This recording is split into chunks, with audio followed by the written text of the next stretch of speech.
And we're live with Laura and Alina, and we're going to go through the parody INTP brain, and we'll in future we'll do INTJ with Alina, and we'll also do INFJ as well. What we could do with her is have I'll set it up so we've got INFJ on the left and INTJ on the right. Sort of open mind. Right, here we go. So then, Laura, what do you think of that?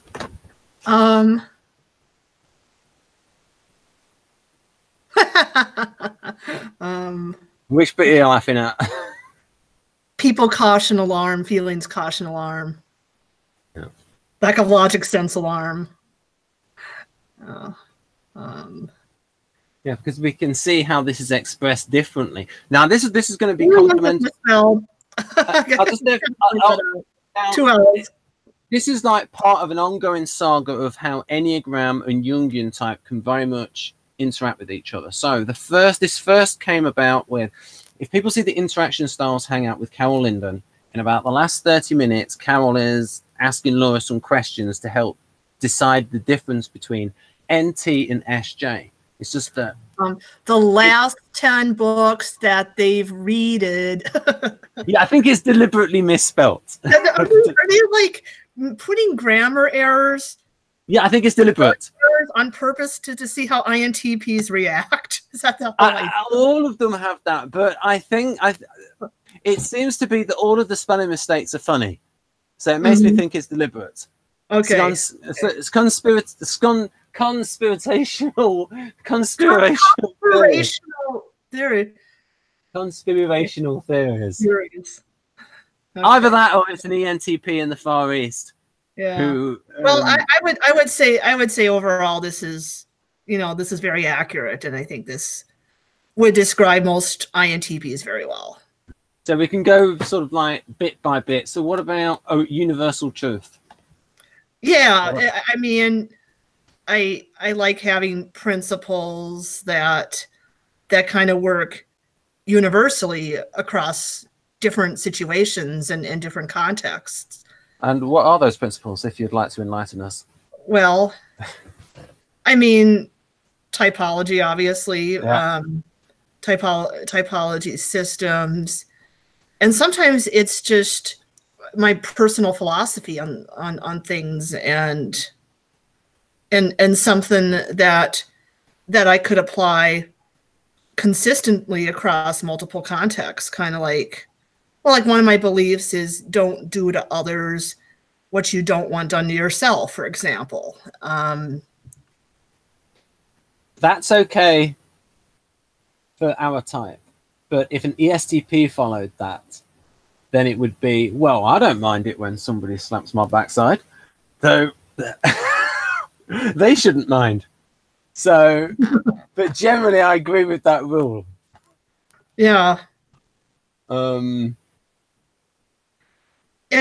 I guess just trying to find, when I'm learning something, I'm trying to find what is the core principle for this, what applies across multiple contexts, because I think that's the way I learn the best, rather than having to memorize a bunch of arbitrary, seemingly unrelated facts. How does it all fit together? And then by understanding that core principle, I can then apply that to another situation.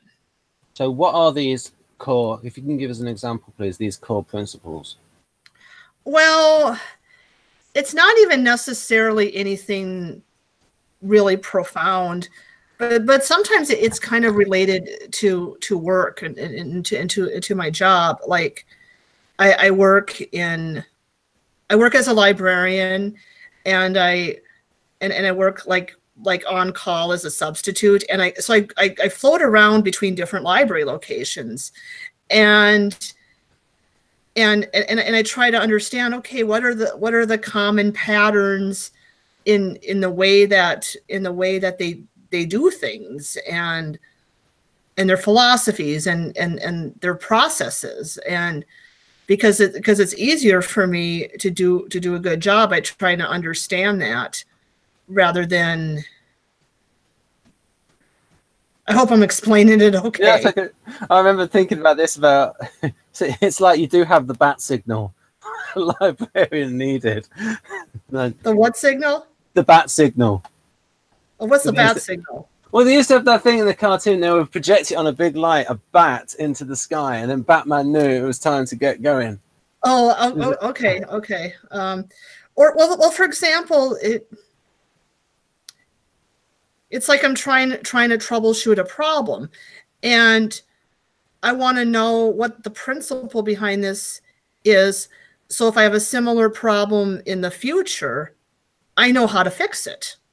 It kind of like, okay, like for example, like I work at these different libraries, and they all have like a printer, for example, but the model of printer might be different for each one. But by kind of and so like then we got to troubleshoot some problem with the printer, and it's like, well, by understanding some basic principles, you could apply that to other models of printers, even though they're not exactly the same. So what I'm getting there is, and this is I have a running thread of trying to explain to people and to myself how SJs use NE. So there, you've come up with the insight and the principle. And if your friend Elena was there, Elena Ames, she was like, thanks for that. And then she would like follow that rule. Because you've seen the connection. This is the rule then to follow. So it's like you both want the generalization. Like you said there, you want the generalization so that it will help you in future. And the SJs also want that standard operating procedure. The difference is that the NTPs are better at coming up with them. Right.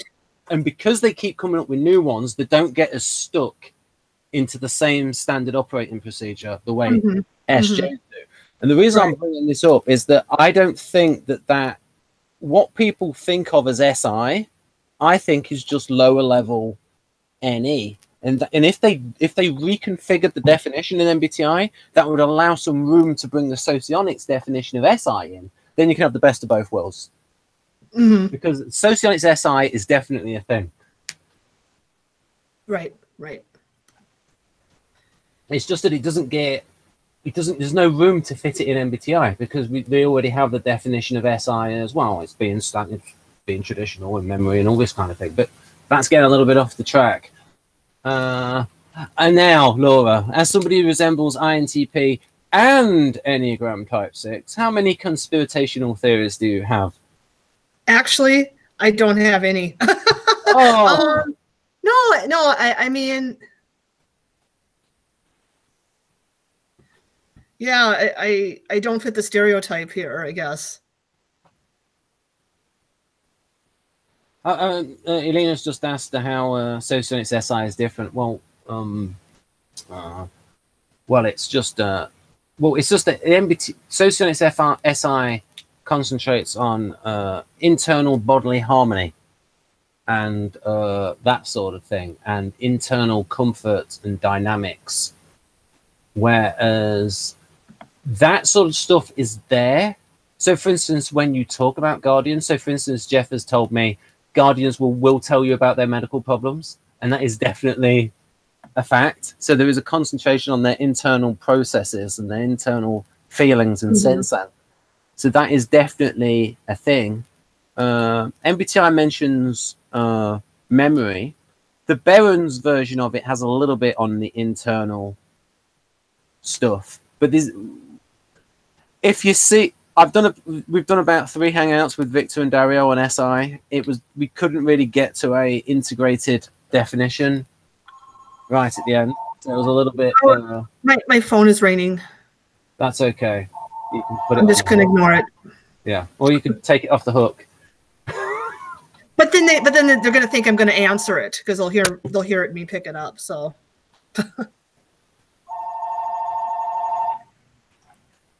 Well, it is an emergency situation. Right. Okay. Right then. So that person hung up. So, right. Anyway. So, how about if you unhung it now, then anybody calling would think it was just engaged. I don't know how many times you get called. Anyway, it's your phone. Right. So what about open-mindedness? Yeah, I mean, I'm quite open-minded. I like to explore new ideas and theories and new perspectives. And I think in many cases there is no one right way or one wrong way. It's kind of a matter of your perspective on it. But I will say though that there are a few things that I do feel very strongly about. Right. And in those few situations, it can be hard to be open-minded about another perspective. But most of the time, in most cases, I do think I'm quite open-minded. Yeah. I was just thinking that when I thought about the open-mindedness and you saying being open to things, and then that reminded me of what you said before about finding these new systems in order to be useful in future. Well, you have to be somewhat open-minded in order to have a mindset of coming up with these new ideas. Otherwise, you would be so much into this is the way we do it, and so it's like your mind is then not open in the right frame of mind to accept new ideas because you're not really looking for them. Whereas the SJ mindset is they're focused on different things. They're not focused on, oh, they get that little thing as, oh, this means it could be better. It's like that train of thought doesn't go off, and they probably just ignore that. If what they're doing already works, they are the number one, if it ain't broke, don't fix it people. Mm-hmm. Here's a personal one. What about people caution alarm? Oh, definitely. It's kind of like, well, this relates to the Enneagram 6 too, but it's like, well, can I trust this person or not? Or this person, you know, seems very angry, aggressive. It's better to stay away from this person. Right. Do you usually get an alarm around extroverted sensing and aggression? No, not very well. I usually keep away from it. And it's like, or though I can get along well with ESFJs. I mean, pardon? Well, I can get along well with ESFJs. I mean, they have high extroverted sensing, but they don't value it. Yeah, but it's like they use it for good.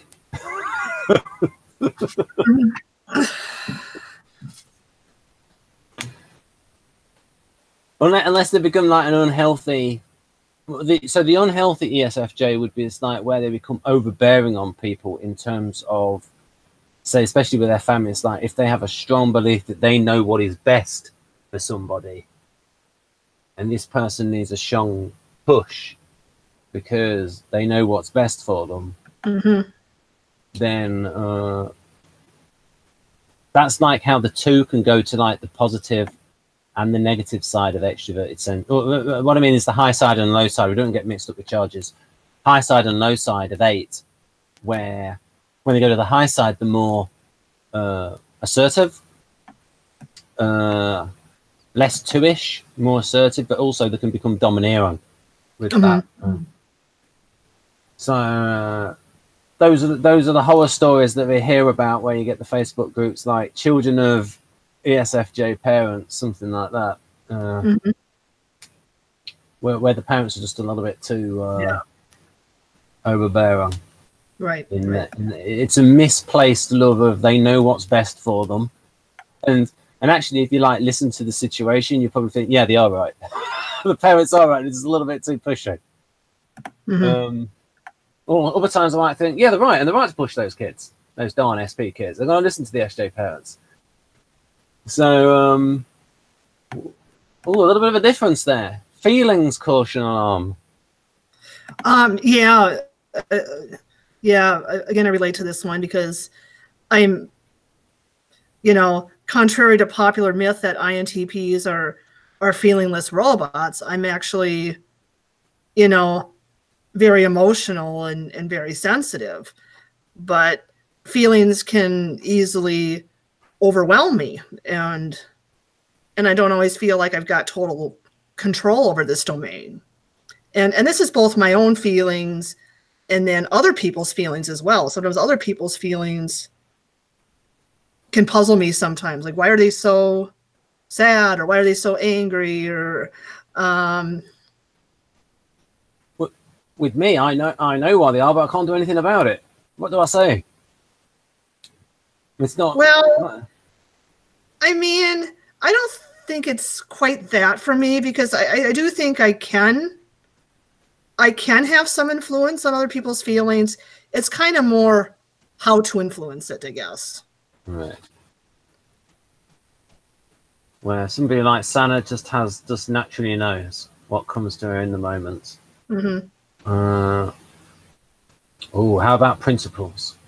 Oh yes, definitely. Do you want to divulge, Jenny?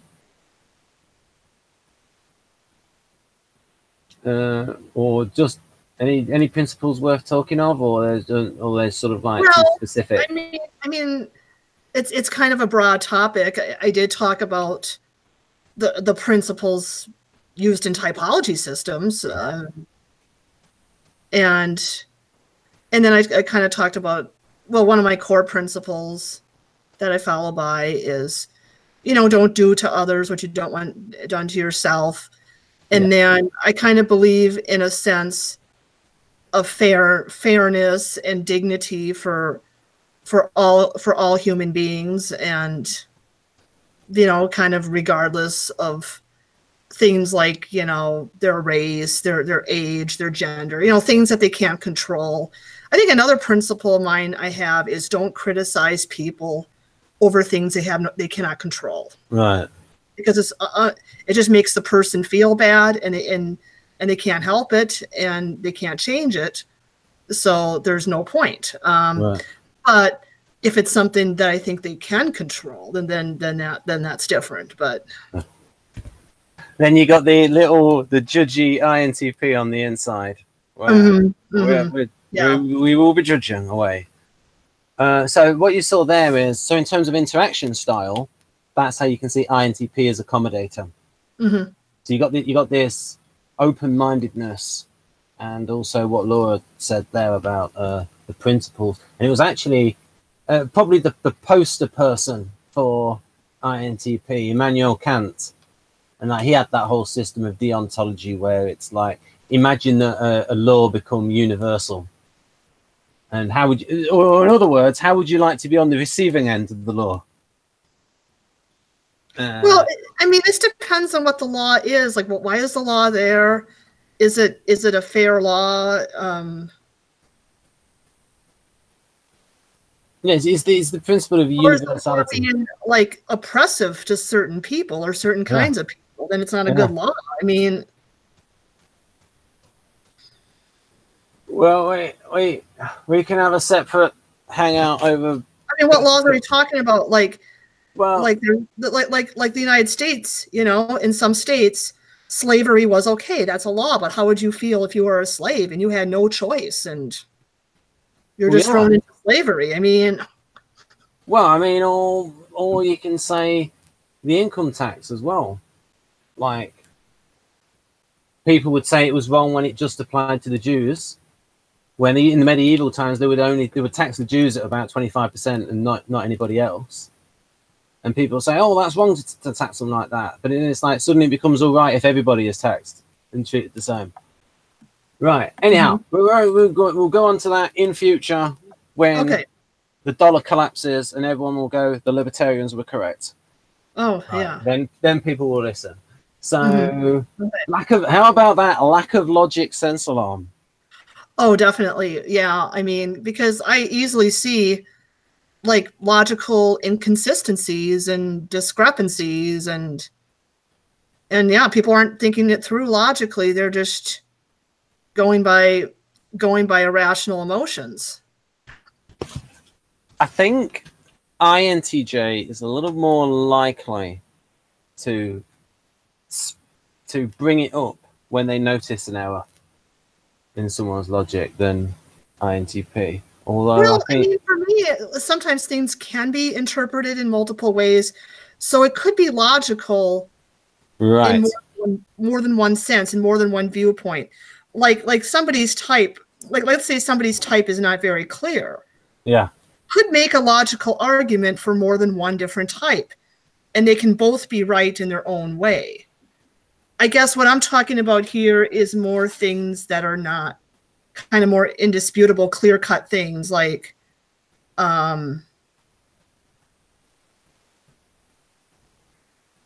well, I suppose, you know, spelling errors, for example. I mean, this is how it's spelled. I mean, now occasionally even that could have exceptions because there are alternative spellings for some words. Like I know like the British and the Americans spell some words differently. But I think we both know that aliens is spelled with one L and not two L's. Well, sometimes I don't know, but Yeah. but usually I am terrible with the double letters. Absolutely, and especially and there's some differences in American and British words when it comes to double letters, like traveler, or counselor. And you know what? I always spelled it as two L's, and I didn't even realize I was misspelling it the British way, like the Americans one L, and I was always doing it with two L's, you know. Or it was something like when you see, or even counselor, sometimes it's spelled with one L. So I hate double letters. I always get the double letters wrong. Yeah, because I think in the United States that one is just one L. But I think I've seen traveler. I think I've seen it both ways. And I haven't, but counselor, I've mostly just seen that with one L. Right. So but then on the other hand, it's like, well, yeah, I'll sometimes kind of notice spelling and grammar errors, but then, contrary to popular belief about INTPs, I'm not that worked up or nitpicky about them unless it makes the meaning truly ambiguous, where it's a grammar error that could alter the meaning of a sentence and how it's interpreted, and then people are going to misunderstand you. But if it's just a grammar error but the basic meaning is still clear, then so what? Haley did a video on this. Now it was public, so and she actually said that, and it was about people contacting her. She said, "Do not contact me if you have bad spelling errors, because it's like if you can't be bothered to send an email to somebody if it's got mistakes in it, then that shows that you're not a professional person." So yeah, see, I wouldn't agree with that. I'm like that's just too harsh, too nitpicky, and I'm like, you know, I'm like, that's getting too petty, I think. Yeah, there was that an example of Haley being very INTJ, where it's don't contact me if you've got bad grammar. It's like now, how much did she like literally mean that? Oh, she literally meant that. She literally meant that. How much was just for humor effect? That's a true. She literally means that because it's like, well, if you can't be bothered to read something through before you send it to me, it shows that the person's careless. Yeah. They don't have respect. So it's like you can't be bothered to. So, very strong business logic. Mm-hmm. And this video is no longer up, but whereas for me, if I'm just, you know, having an everyday conversation with somebody, I don't always check every little word or sentence. Now, if I was truly having like a formal professional communication with somebody, like submitting an important document to an important official or somebody like that, then I'm gonna check the spelling and grammar more thoroughly, and I'm gonna want it to be right. Yeah, I mean, it's like like submitting a resume for a job, then I think spelling and grammar is important. But I mean, but just sending an email out to somebody or chat on Facebook, I mean, I don't really care. Well, it was more like business proposals and stuff. Oh, okay, yeah. And it looks like, oh, this person's not professional. They've not taken the time. Then that's a little more formal. Then I can maybe see where she's getting at. But I still think, you know, I wouldn't reject a proposal just because they have a couple spelling errors, unless it was a whole bunch of spelling errors and they were truly careless. I mean, I think I would be able to be more forgiving, and I would be able to see past a couple, you know. I think it's also a case of typology where you realize, well, Because I'm more interested in the idea, the idea behind it. Right. Okay, as long as the ideas are consistent. Right, so right.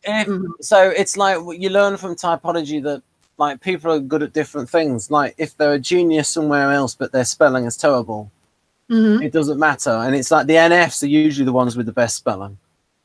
The NFs? Yeah, the NFs. Yes, because are they even better than the SJs? Ooh, that's a good point there, Laura. But usually, because they have a big, I think you're right though. Okay. The SJ, it depends, because the only thing I think what you used to be able to work out from it is that if somebody's got a really bad speller, you might be able to then think they don't read a lot. Because the more people read, the better their spelling's going to be. Yeah, that's generally true. Anyway, I've got about 15 minutes left. So. Right, okay. So, random knowledge about everything. I wouldn't say everything, but I would say a lot of things. Yes. Such as? I like to collect facts on various topics that happen to interest me.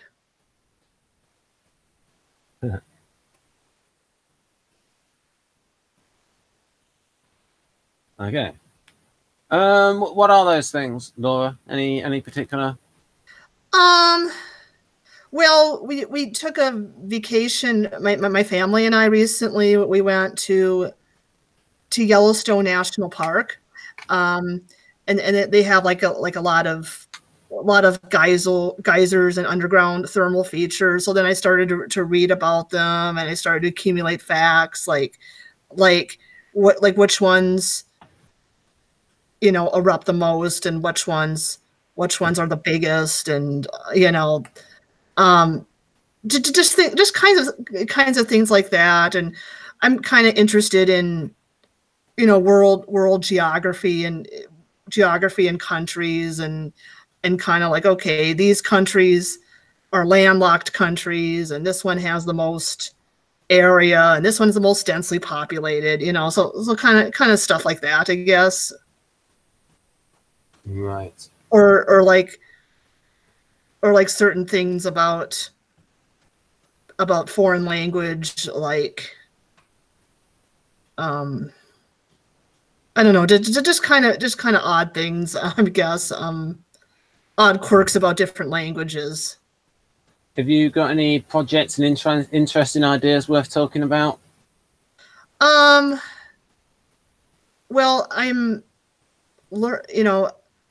I'm trying to become fluent in Spanish. So that's always been like a goal I've had for the last few years.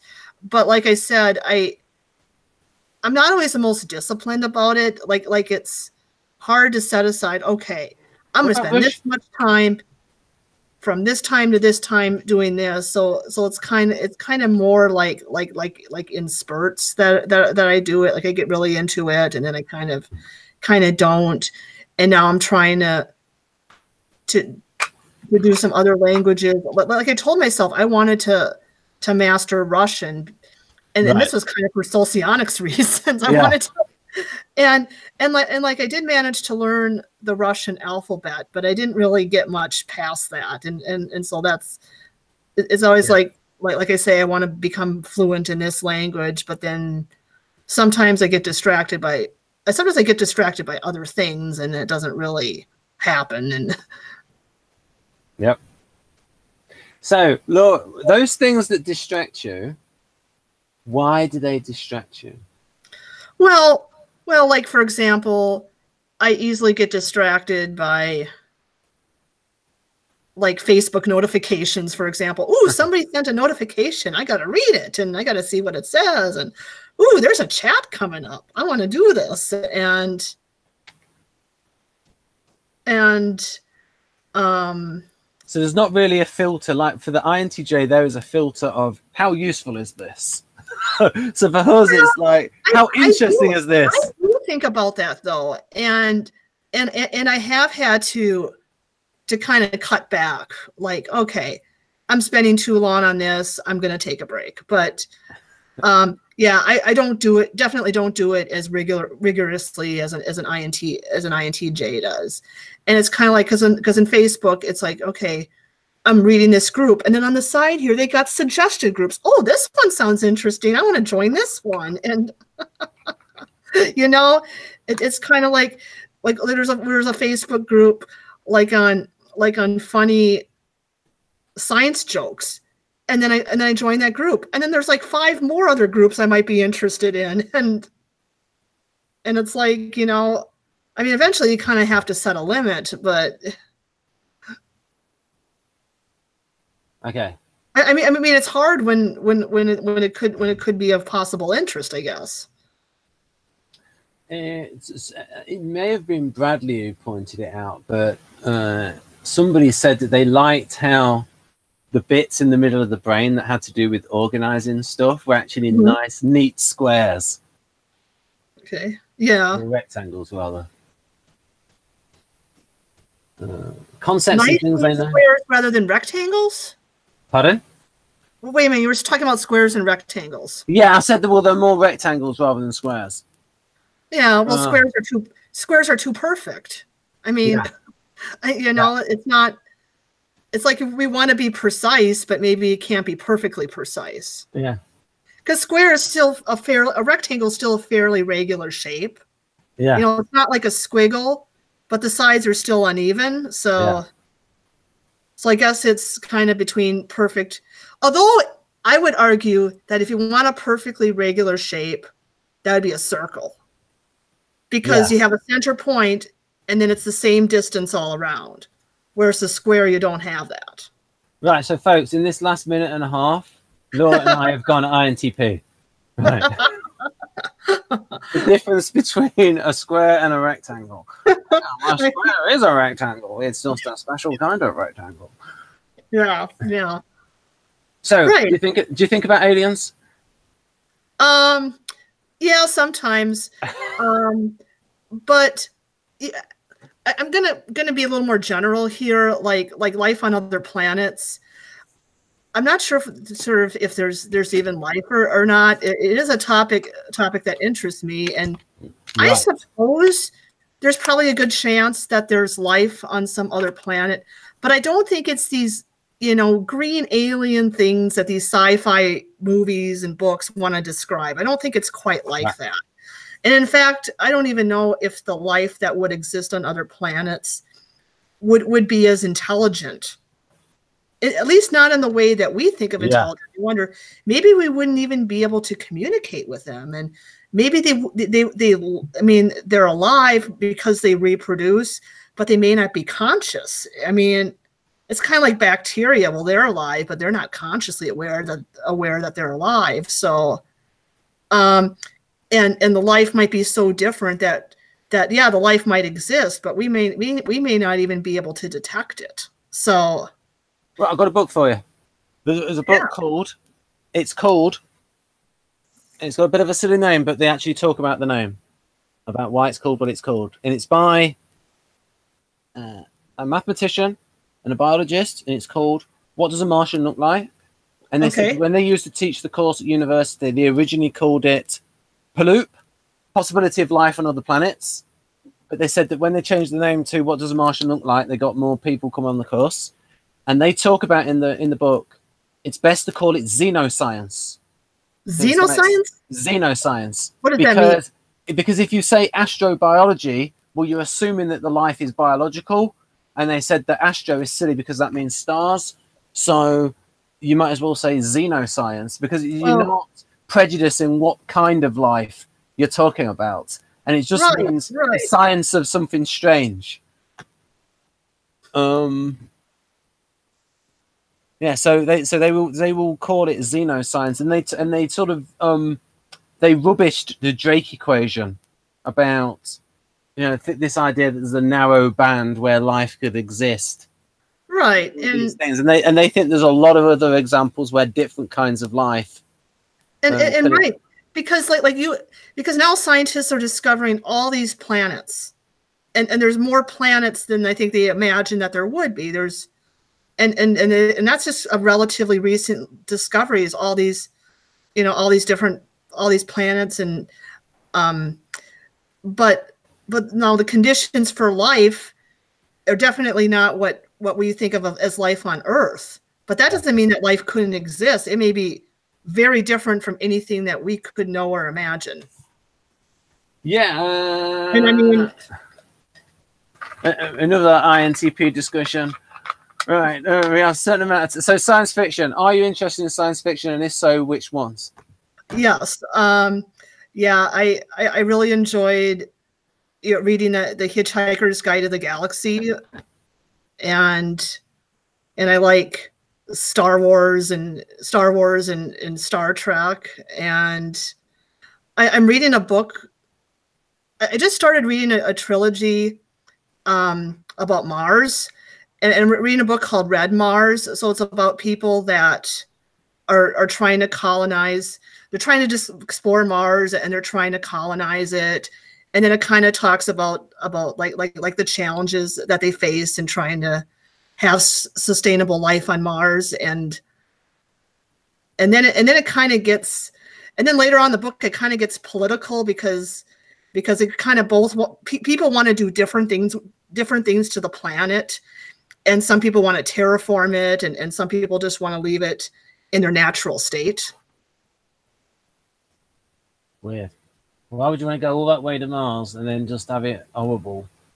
Like, terraform it. Anyway, the problem with that is there is not a strong enough magnetic field on Mars to affect the solar rays, and because it blew the atmosphere away. The solar wind blew the atmosphere away from Mars, whereas the way the magnetic fields are around the Earth, it helps with that in not having the atmosphere blown away. So the magnetic field on the Earth is very important. Lots of little. There's a great series out there called Catastrophe, which is all of these things that happened hundreds of thousands of years ago to the planet. So, for example, the moon is made out of the same rock as the Earth. And so what they think happens is that a massive object hit the Earth, and then the moon sort of like splatted out because of it. So there's no point mining it much on the moon, because it's going to pretty much be the same as. And one of the great thing, and what is the great thing about the dinosaurs is the extinction is this thin layer of like ash, and I think it's like the KT boundary. Here we go.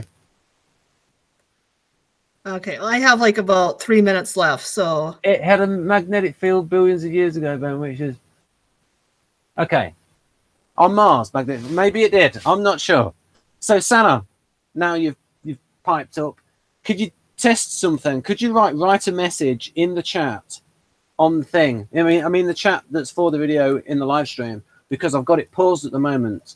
And I would like to see if the things still come up in the chat, even though it's paused. And the reason why I have it at pause is I don't want viewing stats that are padded by me having watched it in this Hangout in order just to see the chat. So I think the chat is independent of whether you're playing the video. It's just that when you're playing it afterwards, the chat gets synced up to the video. So if you just type a question, if you just type a comment in the live chat of the video, something like, what a terribly boring explanation there, Ben, then I can see it and see if it pops up. Right. High procrastinating skills. Laura.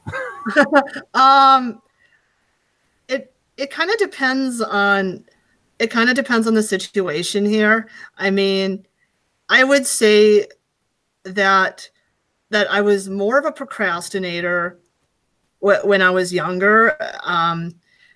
I think that I've learned through time that if you want to get a good result on something, you kind of don't want to do it at the very last minute if you want to get a good quality result. And I don't like working under a lot of pressure. I don't like to be rushed. So I kind of like to start things some reasonable time ahead, like if I know I have a deadline. But I think like if there's no set deadline, then yeah, I do tend to procrastinate on things like sometimes personal goals that I set for myself, like somehow like it doesn't get done, or I don't progress as fast as I want. Like I kind of mentioned this before about when I talk about learning languages, like I have the desire to, but then I sometimes don't. I'm not disciplined enough to always to follow through. So it's kind of more sporadic. It's kind of more in spurts. It's right. I'm getting the impression that with your E6, there's less procrastinating over important stuff because you see the consequences. Oh yeah, when it's something like languages, where there's not really much, it's not the end of the world if I procrastinate in this area. Right, but because when it's I'm only accountable for myself. You know, I mean, nobody's checking up on me. You know, it's just a personal thing. Yeah. Right, and I think an ISFJ would be more likely to be on the ball. Well, not on the ball, but like stick through with it more. I think they'd be more scheduled. Yeah. I think they'd, yeah. Yeah. So if what about this? Anyway, I really do got to go. It is time. Okay. Could you not talk about these three? Extreme independence. I can do it really fast. Yeah. Yeah. Extreme independence. I don't know about the word extreme. I mean, because I kind of feel like no one person is an island, and what you do does kind of affect people around you. But I mean, it depends on how you're defining the term independence, I guess. Like maybe for me, it's more self-sufficiency. Like I like to be able, if I can, I like to be able to do things myself and not have to rely on other people, to be able to do it the way I want to do it, free from the constraints and the expectations of others. But as far as like, okay, I'm kind of my own entity. I'm the only one that matters. Nobody else can influence me. I don't think that's really the case, because I do take other people into consideration, and I know that my actions do have a consequence on other people. So. And then that bit at the bottom, that's all the typology we do. And this is the 10th video with Laura in it. Woo! Already done? Wow. Yeah, because I've got a playlist for you, the videos that you're in. I had 2 yesterday or the day before yesterday, and then 1 today. So yeah, you've now up to the double digits. Hey, I'm significant. So what about this one? Last 10 books that you've read? Okay. Anyway, yeah, I really do got to get going. Yep, you got to go. There's the E6 going. You got to go. So then, folks, I will press stop. We've whizzed through this. Okay. And, okay, I'm going to stop, and then we're going to do a little bit of chat for about a half a minute. So bye-bye, folks.